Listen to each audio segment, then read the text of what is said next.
neck fracture, and it's account for 40% of all hand fractures.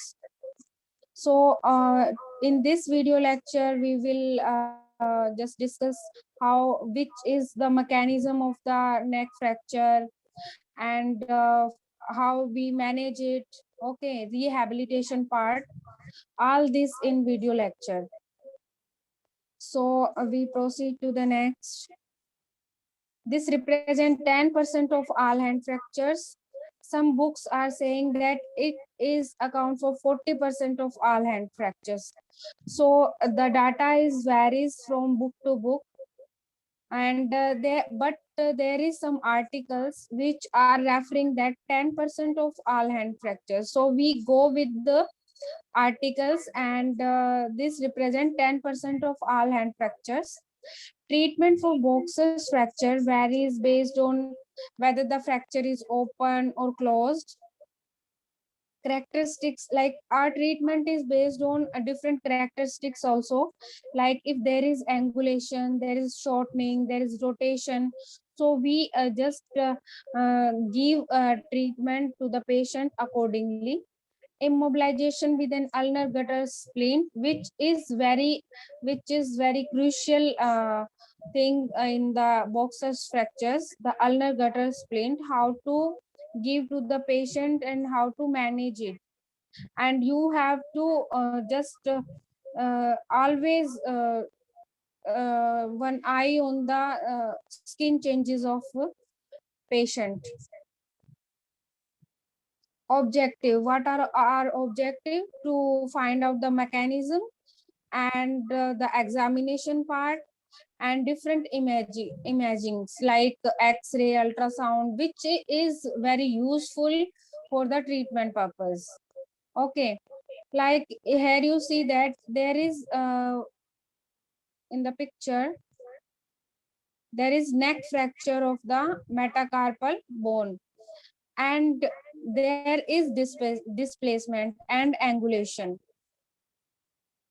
Mechanism of injury, the most common mechanism of injury for boxer's fracture is punching. The axial pressure applied to the metacarpal bone when the fist is in clenched position. Direct trauma to the dorsum of the hand may also cause a fracture of the fifth metacarpal neck. Unlike many other hand wrist fractures, boxer fracture typically does not occur with a fall onto outstretched hand. So this is kept in mind that boxer fracture, if there is boxer fracture, this is due to the direct trauma to the dorsum of the hand. So if patient giving you history of that type, that he fall outstretch of the hand, then there is minimal chances of boxer fracture. Pathophysiology. The fifth metacarpal bone is one of the 5 metacarpal bone of the hand. Here you see the anatomy in this picture. The fifth metacarpal is associated with the fifth digit. The metacarpal bone consists of a head, which is distally located, neck, body, and base proximally located. The axial load through the axis, okay? Direct trauma to a clenched fist transfer energy to the metacarpal bone, causing fractures most commonly at the neck and typically resulting in the apex, or angulation in the part to force exerted by the pull of the interosseous muscles. So here is the mechanism, how this happen, that axial load via direct trauma. Like आप patient ने जैसे ही fist बनाई और उसने जैसे ही कोशिश किया पंच मारने के लिए, then there is one axial load which transferred to the metacarpal bone and causing fracture most commonly at the neck, because that is the part which is easily being fractured and typically resulting in apex dorsal angulation due to what? Interosseous muscles, because they are pulling. The interosseous muscle responsible for the adduction and abduction of the fingers. originate from metacarpal shaft and insert onto proximal phalanges. History and physical examination. Patient with Boxer's fracture present with complaint of dorsal hand pain. So this is the dorsal part. If anybody who are from first year, this is the dorsal part of your hand. There is swelling, possible deformity in the setting of one of the mechanism, typically associated with the injury involved like direct trauma to the hand. Complete physical exam of a potential boxer fracture should include an examination of entire hand, comparison to the contralateral hand. So if any trauma to the right hand, what you do, any type of injury, not only to the boxer's fracture, any type of injury, you always compare God given anatomy. Like right hand, if right hand injury, you just compare to the left hand always for examination purpose. It will good for you because the same person having the same muscle mass, same body alignment, so you can compare it easily. So always compare like this. Skin, closely inspect the skin for any breaks, especially near the metacarpal head and typically the point of impact. When boxer fracture is sustained by a blow to the face, recipient tooth may cause a laceration or abrasion known as the fight bite. So here you see, one second, in this slide, here you see, if this is just to the different position, and here patient now injured with the teeth also, then they having fight bite. This may require operative irrigation and debridements. Neurovascular examination, because there is fracture, maybe there is entrapment of any neurovascular tissue, so we have to check out the sensation, motor function, blood flow to the distal to the injury. Okay, and next slide. History and physical examination. So in history and Kushal Patel. Okay, welcome Kushal Patel in the class. History and physical examination. Angulation. Boxer's fracture are typically associated with apex dorsal angulation, thereby resulting in depression of the MCP joint and loss of the normal knuckle contour with significantly angulated fractures. So here you see that there is angulation. I will tell you that how you measure the angulation. So there is pseudocline, not a particular clawing of the hand, but there is pseudo clawing of the hand, may be observed due to damage to the extensor apparatus. Pseudo clawing is extension of the MCP joint and flexion at the PIP joint. The degree of angulation is determined using pain films. Shweta. Welcome Shweta to the class.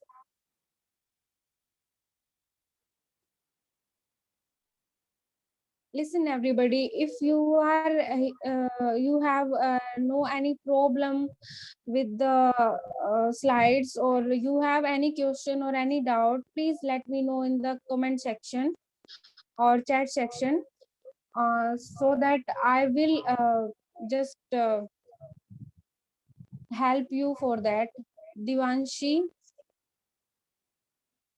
welcome to the class Divanshi. Then we proceed angulation. Okay, so angulation part, one second.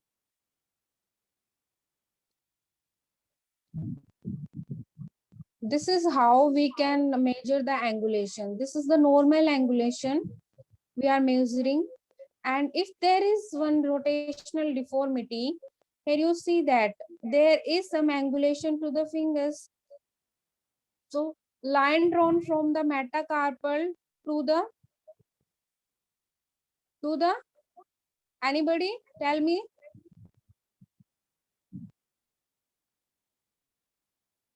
Okay, line run like this.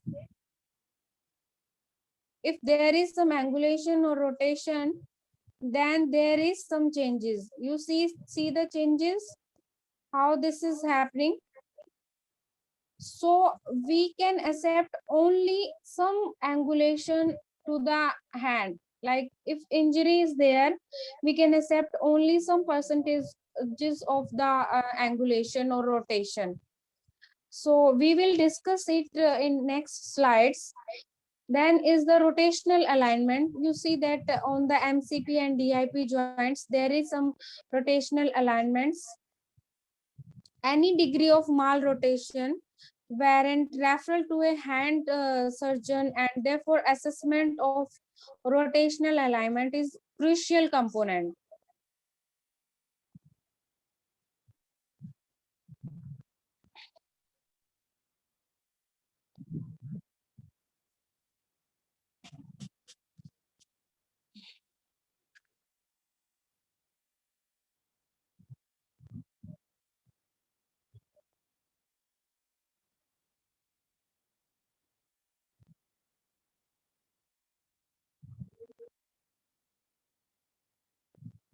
Okay, then is the malrotation. Sorry for interruption.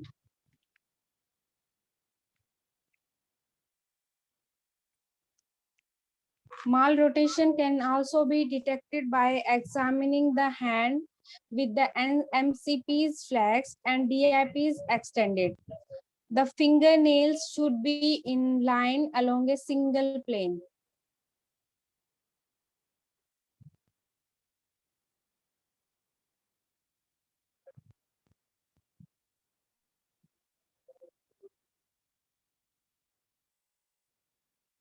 Okay. Then is the evaluation part. Plain radiographs are standard of care to diagnose Boxer's fracture. Always be prepared for that, and there is only the X-ray which is helpful for finding the Boxer's fracture. Plain X-ray. Anterior, posterior, lateral, and oblique view should be obtained. The lateral view should be used to measure the degree of angulation of the shaft of metacarpal as compared to the midpoint of the fracture. Normal angulation of the metacarpal head to the neck is 15 degree. So normal angulation is 15 degree.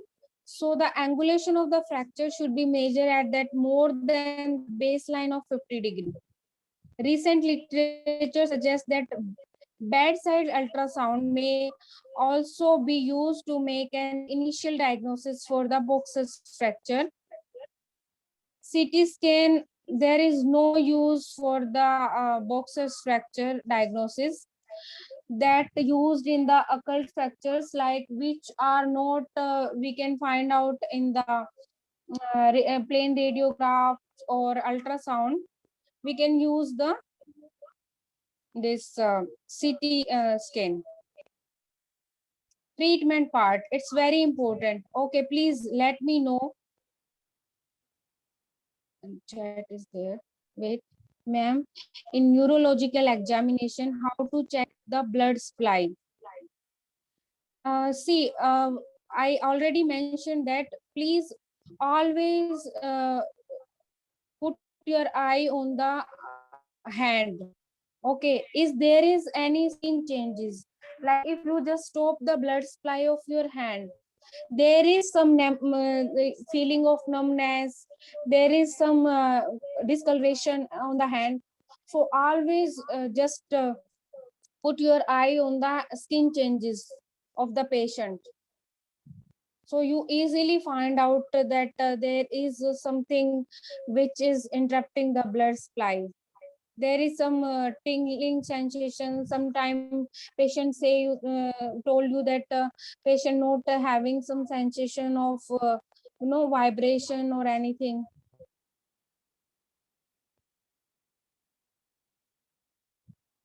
So please, Manisha, is your doubt is clear now?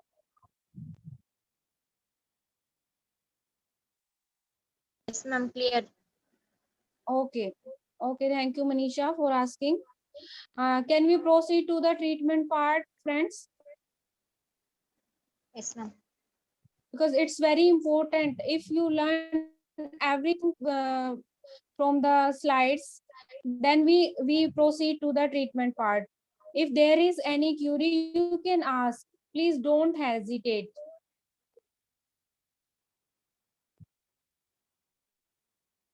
Okay, I think I am a good teacher, so that you all are understand well.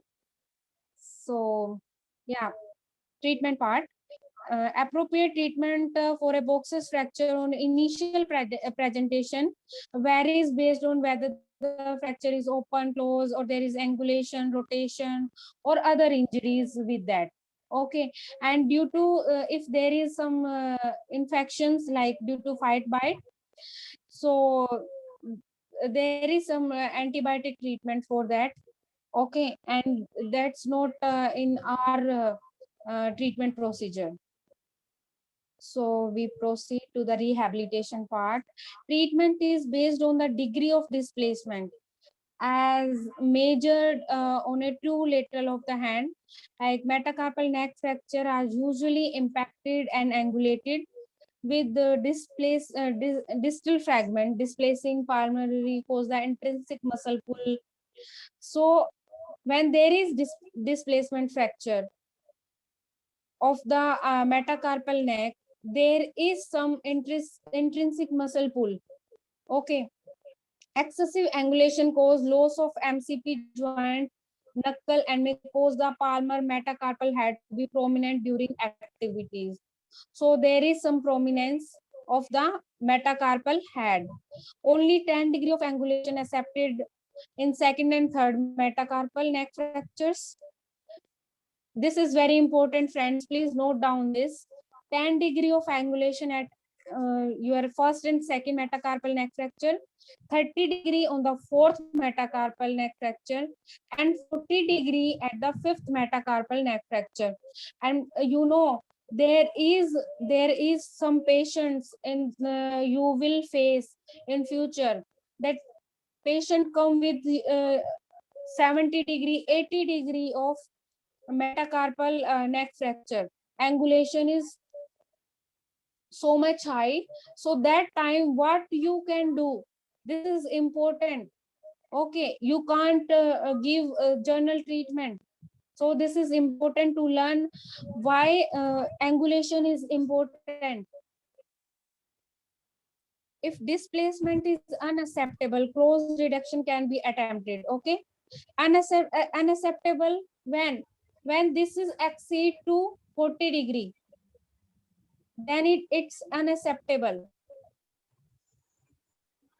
And wrist block anesthesia using the manual credit to this is the study which is given by Jazz in 1938, in which proximal phalanx is flexed to 90 degree and used to apply a dorsally directed force to the metacarpal head.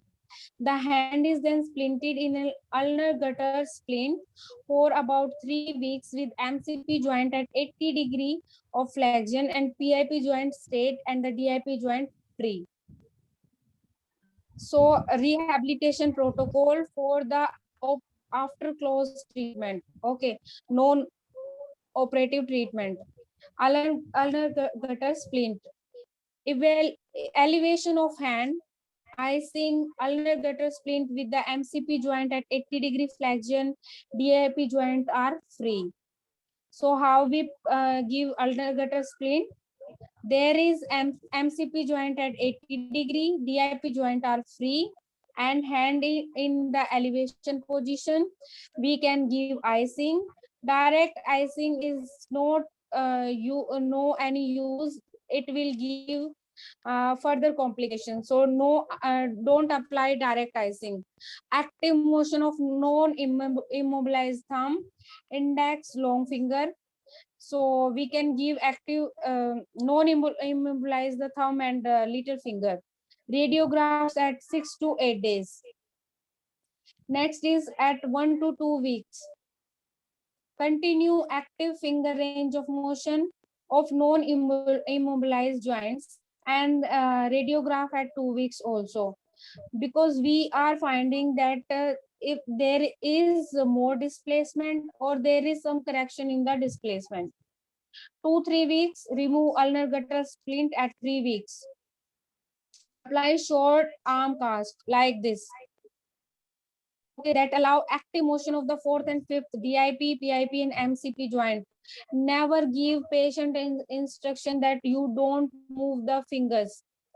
Always instruct patient that move the fingers, because if because patient is already thinking like that, I having fracture and I don't want to move the fingers and joint, but it will cause adhesion to the shoulder joint, wrist joint, because patient is not moving the hand, full hand.